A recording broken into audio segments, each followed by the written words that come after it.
On October 21st at 6 a.m., reports began to crystallize around a developing economic catastrophe. The center of this crisis is Russian Railways, or RZD, the state-owned monopoly and the nation's single largest employer. This entity, which is responsible for over 700,000 jobs, is now signaling potential mass layoffs and operational freezes. Such a move threatens a wave of unemployment that could ripple across the entire Russian Federation. The catalyst for this crisis is a near-total financial implosion. An analysis of RZD's performance in the first half of 2025 reveals a staggering 95% drop in net profits. This collapse brought its earnings down to just 2.7 billion rubles, or approximately $30 million.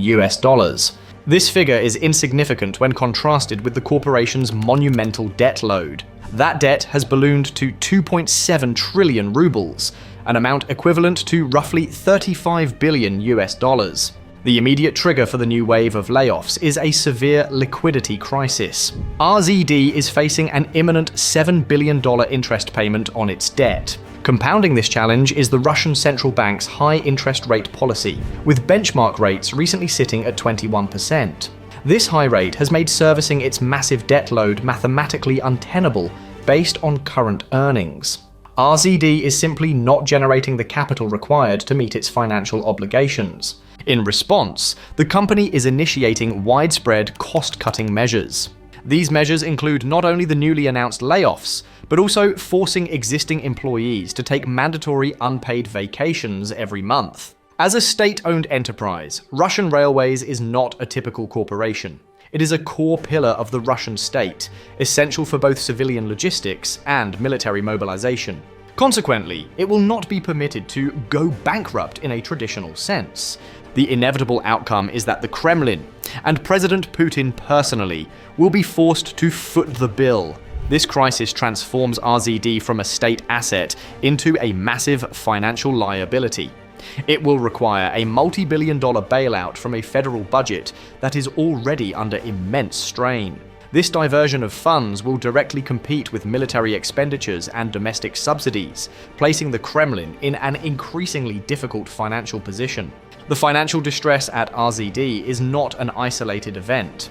It is symptomatic of a broader systemic failure within the Russian economy, a failure that is now visibly impacting the civilian population. By 9 a.m., new data consolidated the extent of Russia's ongoing gasoline shortage. Reports indicate that at least 57 regions, more than half of the Russian Federation, are experiencing significant fuel deficits. This crisis is a direct cascading effect of Ukraine's sustained deep strike drone campaign, which has successfully targeted and degraded key Russian oil refineries, crippling domestic production.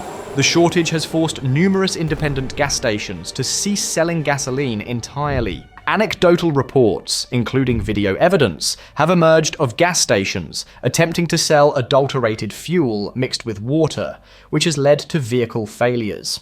One such clip depicted a stalled vehicle after refueling, an illustration of the desperation and breakdown in quality control now facing Russian consumers. This logistical failure demonstrates the Kremlin's inability to protect its own critical infrastructure. The resulting fuel crisis impacts not only civilian life and food distribution, but also complicates military logistics.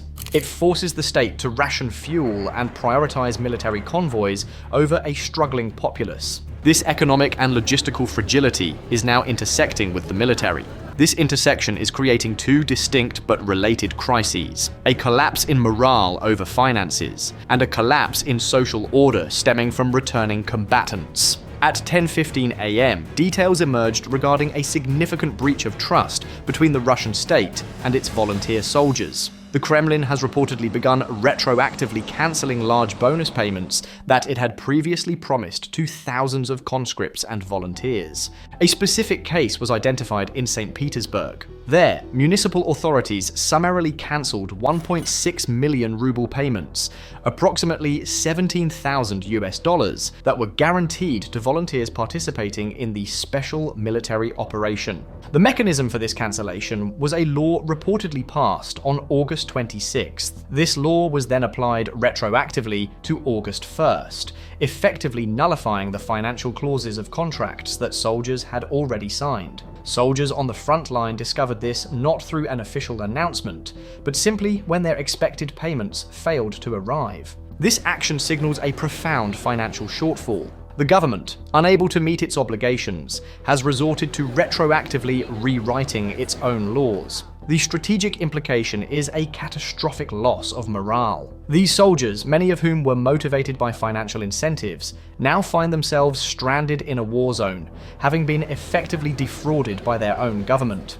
Simultaneously, a second, more dangerous social crisis is accelerating. This involves the return of demobilized soldiers, particularly the thousands of convicts who were recruited from penal colonies. By 11 a.m., analysis of domestic Russian media confirmed that the Kremlin is uneasy about the return of these veterans. These individuals, many of whom were serving long sentences for violent crimes, were offered freedom in exchange for 6 months of combat. They are now returning to Russian society, habituated to extreme violence and operating outside the normal social structure.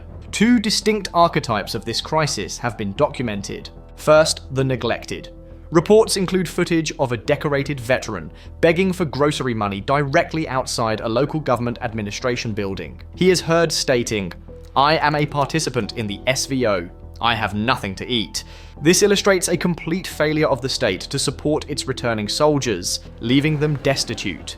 Second, the dangerous. Far more numerous are reports of extreme violence. In Kamchatka, a veteran involved in a road conflict reportedly opened fire on a car containing a family with a 3-year-old child. Eyewitness video captured the man shouting, "I'm from the SMO," a phrase apparently used to imply impunity. This is not an isolated incident. Internal reports and open source data indicate that nearly 1,000 returned Russian soldiers have become defendants in murder cases. These are crimes committed not in Ukraine, but against the Russian civilian population. This social decay presents President Putin with an acute dilemma.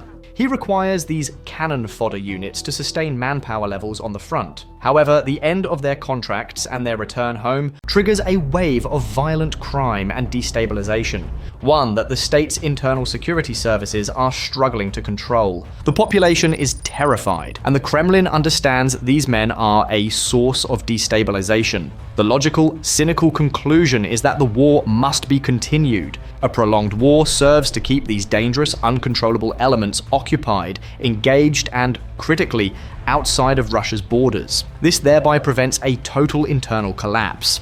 This backdrop of severe internal fragility, covering economic, logistical, and social sectors, provides the essential context for the latest diplomatic maneuvers observed over the weekend. At 4:30 p.m., analysis focused on Ukrainian President Volodymyr Zelensky's recent visit to the United States. During his public statements, President Zelensky directly articulated this dynamic, that President Putin is afraid of his society, and that this internal pressure is his primary vulnerability. The central topic of President Zelensky's meeting with President Trump was the formal request for the BGM-109 Tomahawk, a long-range subsonic cruise missile. Ukraine has argued it needs this system to conduct mixed attacks. This would involve using its own drones alongside sophisticated Western missiles, mirroring Russian tactics to strike high-value military targets deep inside Russia. A significant complication occurred just prior to the meeting. On October 16th, President Trump held a phone call with President Putin. Subsequently, in the meeting on October 17th, President Trump did not approve the transfer of Tomahawk missiles. As President Zelensky characterized it, Trump didn't say yes, but also didn't say no. President Zelensky's assessment was that President Putin is afraid of the Tomahawk, aware that Ukraine possesses the targeting data for critical Russian military infrastructure.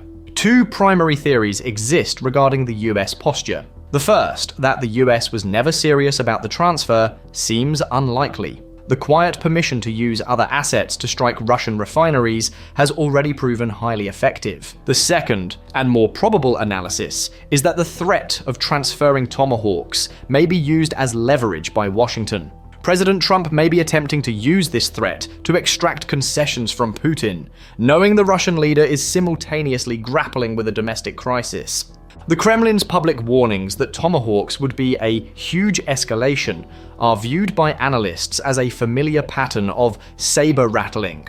This same rhetoric was previously deployed, to no effect, during the introduction of M1 Abrams tanks, MGM-140 ATAC-EMs missiles, and Patriot air defense systems. Looking ahead, a bilateral summit between President Trump and President Putin is reportedly being planned for Budapest, Hungary. This would follow their last unproductive meeting in Alaska. However, a preparatory meeting between US Secretary of State Marco Rubio and Russian Foreign Minister Sergei Lavrov, which was scheduled for this week, has probably been postponed.